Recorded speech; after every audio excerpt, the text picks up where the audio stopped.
नमस्कार, आप देख रहे हैं बिहार उज्ज्वल न्यूज़। मैं चेतन थिरानी। अभी हम लोग आए हुए हैं एक सर के पास जो कि डॉक्टर शशि प्रसाद नाम है। लेकिन उन्होंने कभी उग्र आंदोलन किया, लाठीचार्ज हुआ, तरह तरह की प्रताड़ना हुई, बदनाम किया गया। ये सब बीजेपी वाले की तो खैर पुरानी आदत है, ये पुरानी आदत है। जी देश से कोई आज़ादी से इनको मतलब था नहीं। इस जो संघी के परिवार के लोग हैं, इनको आज़ादी से कोई मतलब था नहीं। ये लोग, आप सोचिए ना, सिंपल सा अथी है कि ये इनको श्यामा प्रसाद मुखर्जी जी को पेंशन सरकार देती थी, वीर सावरकर को पेंशन मिलता था। किस एवज में पेंशन मिलता था? उस समय मास्टर की जो मंथली कमाई थी 2 रुपया थी, आज इसको 16 रुपये मिल रहा था अंग्रेज के सरकार के द्वारा। आप समझिए कि किस तरह की इनकी सरकार की आज़ादी से, देश से कोई मतलब नहीं है। ये कैसे व्यापक स्तर पर हम अपने से नीचे जो वर्ण व्यवस्था के अनुसार है, ब्राह्मण क्षत्रिय वैश्य, कैसे डेवलप रहे और शूद्रों पर राज करें। और यही नीति का, क्योंकि आप देखिए क्या कि कितने लोग हम तो कर रहे हैं कि मंत्री का बेटा और जो पूंजीपति का बेटा फौज भर्ती है क्या? नहीं सर, जमीनी स्तर पर देखा जाए तो ये तो गरीब या किसान के बच्चे हैं उसमें। बिल्कुल, हम तो बता रहे हैं। से जुड़े हुए हैं और इसके राष्ट्रीय संयोजक है। आइए इनसे जानेंगे। आप ये सोचिएगा कि अब तो भारत के सारे चीज़ों को उन्होंने निजीकरण कर दिया। भारत के प्रधानमंत्री जो हैं माननीय, सारे चीज़ों को उन्होंने, सारे सार्वजनिक चीज़ों को उन्होंने निजीकरण करके रख दिया। अब सेना के जहाँ के सम्मान की बात है, उसमें भी कॉन्ट्रैक्ट पे बहाल करने का जो नीति है, ये एक अशोभनीय और नीति इनकी बहुत ही निंदनीय है। मैं ये कहना चाहूँगा कि ये जो सरकार की जो नीतियाँ हैं, सरकार की जो नीतियाँ हैं, इस तरह की नीतियाँ कम से कम सेना के ऊपर न थोपा जाए। लोग, इनके जो मंत्री हैं अपने अपने दलील दे रहे हैं। सरकार के जो मंत्री हैं, जो हर जगह अलग अलग स्टेटों में जिनके मंत्री हैं, वो भी अपने अपने दलील दे रहे हैं कि हम इसमें सब्सिडी देंगे, हम इसमें रिजर्वेशन देंगे। इस तरह से करने से क्या होता है कि सेना का जो सम्मान है उसमें बहुत बड़ा आघात होता है। आज भारत में अग्निपथ की क्या ज़रूरत है, ये नीति स्पष्ट अपने प्रधानमंत्री और गृह मंत्री और रक्षा मंत्री कर दें।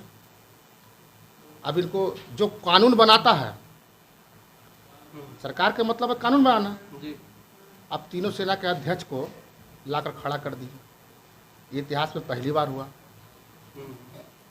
वो कानून बनाने के बाद फॉलो करता है ना सेनाध्यक्ष लोग। कानून को यहाँ पे एक्सप्लेन कर रहे हैं। अब वो कानून को एक्सप्लेन कर रहा है। आप सोच लीजिए कि कितनी बड़ी दुर्भाग्यपूर्ण घटना है। जी और इसमें एक भी मंत्री का बेटा, चाहे बहुत बड़े पूंजीपति का बेटा, सेना में भर्ती नहीं होता है। वो होता है किसान के घर से बेटा होता है या गरीब के घर का बेटा होता है, जो दिन रात रेत पर मैदान में, बरसात में, सूखा में दौड़ कर तप कर बनता है। आपने किस तरह का सिस्टम देश में लाना चाहते हैं कि अप टू 25 एक तरह का मार्केटिंग करना चाहते हैं। सेना में भी ये मार्केटिंग करना चाहते हैं। सच्चाई बात ये है कि सेना को भी ये मार्केटिंग का स्तर से देख लिए।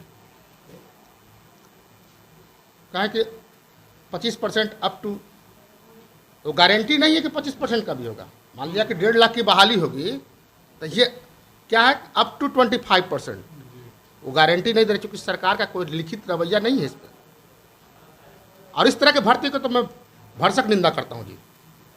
आज देश में जो समस्या, मूल समस्या है, इनको भटकाने का काम होता है। चाहे इनका हर चीज़, चाहे नोटबंदी हो, चाहे जीएसटी हो, चाहे किसान आंदोलन हो, सब ने एक कमर तोड़ दिया देश का।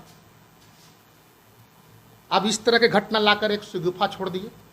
एक चीज और सर देखने को मिला कि मतलब ये कोई भी अगर निर्णय लेते, योजना निकालते हैं, तो उसको बिना मतलब एक बार ट्रायल के रूप में चलाए डायरेक्ट लॉन्च कर दे रहे हैं। जो भी हुआ, सबसे बड़ी बात है कि इस सरकार के पास विजन ही नहीं है। विजन का काफ़ी अभाव है। धरातल पर उतरने के बाद देखते हैं हर चीज़ टाइम टाइम फिक्स होता है। जी चाहे वो किसान आंदोलन अपना वापस लिए ना, उसके पीछे भी एक इनका रीडिंग चला कि स्टॉक हो जाएगा, और तो वो स्टॉक किसके पास? ये 10% लोग गोदी मीडिया के झांसे में आ जाते हैं और 20% इसका कार्यकर्ता तैयार है जो अंधभक्त है, उसको देश से कोई मतलब नहीं है। जितनी करप्शन कांग्रेस की सरकार में नहीं, मैं दावे के साथ कह सकता हूं, उतनी करप्शन ये बीजेपी गवर्नमेंट में है, जहां अलायंस पार्टी हो। आप नल जल की योजना जी इन्हीं भारत बिहार में इनकी सरकार है ना जी, अलायंस की सरकार है। आप देख लीजिए, जो बेसिकली आप जमीन रूट पर, ग्रास रूट पर जाइएगा, जीरो लेवल पर जाइएगा, तो कितने नल जल इनके चालू है।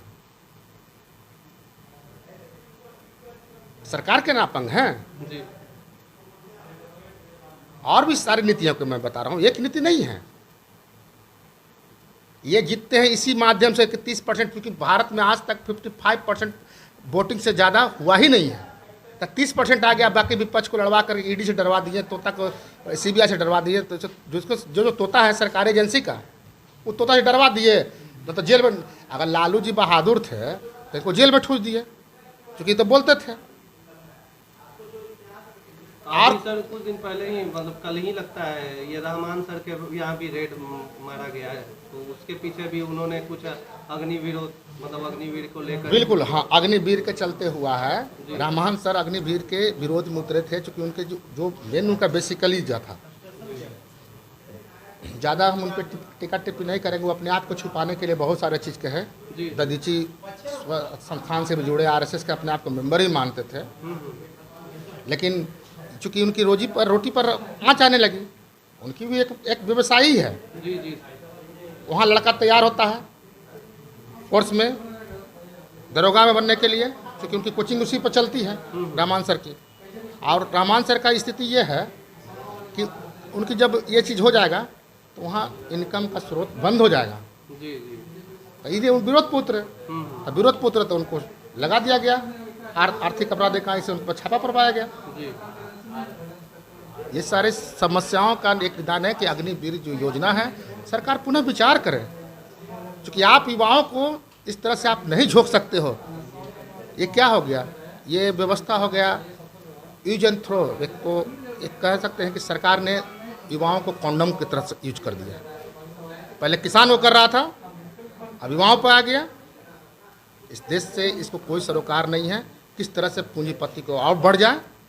देखते हैं कि अंडानी का जो ग्राफ 8 वर्ष में कितना बढ़ा है, अंबानी का कितना ग्राफ बढ़ा है। चंद राजघरानों को, अंबानी के पास बैठा हुआ है 2000 का नोट, और जितने भी बाहर छोटे छोटे जो उद्योगपति हैं उनके पास ही 2000 का नोट है, पब्लिक के पास नहीं है। और इनकी नीति है, इस तरह का नीति है कि गरीबों को, किसानों को किस तरह से मजबूर कर दिया जाए कि विकलांग कर दिया जाए। इस सेना की बहाली भी क्या है, 4 साल के बाद आपको सिंपल सा एकदम, ये हम लोग का गांव में भी कहावत है कि रिटायर दूल्हा से शादी होगा, यही ना हो गया। 4 साल के बाद रिटायर कर जाइएगा तो रिटायर दूल्हा से शादी होगा। उसके बाद इसकी इतनी खामियां हैं। मान लिया जाए कि आप बहाली कर रहे हैं, इनके जो चमचा हैं, इनके जो मंत्री हैं, दलील दे रहे हैं, इतनी बड़ी तैयार जगह। आप सोच लीजिए, 4 साल के बाद वो लड़का 3 साल अगर जॉब कर लेगा, 1 साल का जाना है, कब किस समय घुसपैठे घुसा देगा जो पता है उसको। क्योंकि आज के डेट में सारे लोग को देश से सम्मान के साथ जोड़ने के लिए एक मोरल पढ़ाई भी होती है, जो मोरल शिक्षा ही देश से गायब हो गया है। कह तो रहे कि सरकार मार्केटिंग करती है, ये मार्केटिंग के निपुण दक्षता हासिल किए हुए हैं। क्योंकि जिस क्षेत्र से आते ना हैं, तो पूछिए ना गुजरात में के सेना में भर्ती होते हैं, जरा पूछिए। तो कहा गुजरात में दंगा नहीं हुआ, तो गुजरात में दंगा कैसे होगा ये बताइए। कि गुजरात में सेना में एक गांव का नाम जोड़ा दीजिए गुजरात के एक सेना में है। बिहार के लोग यहाँ किसान हैं, गरीब है, ये लोग सेना में भर्ती होते हैं, उत्तर प्रदेश में भर्ती होते हैं, हरियाणा में भर्ती होते हैं, पंजाब में किसान के बच्चे हैं वो भर्ती होते हैं। ये रोल मॉडल बनाते हैं गुजरात का, वहाँ तो सब बनिया पैदा होता है, जन्म से ही बनिया पैदा होता है। और बनियागिरी करता थोड़ी फोर्स में जाकर देश की सेवा में लगा हुआ है। उसको देश कैसे बिक जाए वो उसकी निपुण दक्षता है। और अभी तक हुआ भी है, LIC से लेकर अब रेलवे तक देखिए, एयरपोर्ट तक देखिए, जितने भी सरकारी संस्था थे लगभग में करीब करीब सारे के सारे इन्होंने निजीकरण कर दिया। इनको रोजगार सृजन करना चाहिए, मुख्य मुद्दा तो भटका देंगे। इनकी नीति पॉलिसी ऐसी होनी चाहिए कि महंगाई पर जोर देना चाहिए। जो कमर तोड़ महंगाई चल रही है उसको तो कैसे जनता के, आम जनता की सहूलियत मिले। तो इनको ये 20% चमचा कार्यकर्ता के बदौलत, चमचा उसको अंधभक्त कहती है, अंधभक्त इसके जो हैं वो तैयार हैं।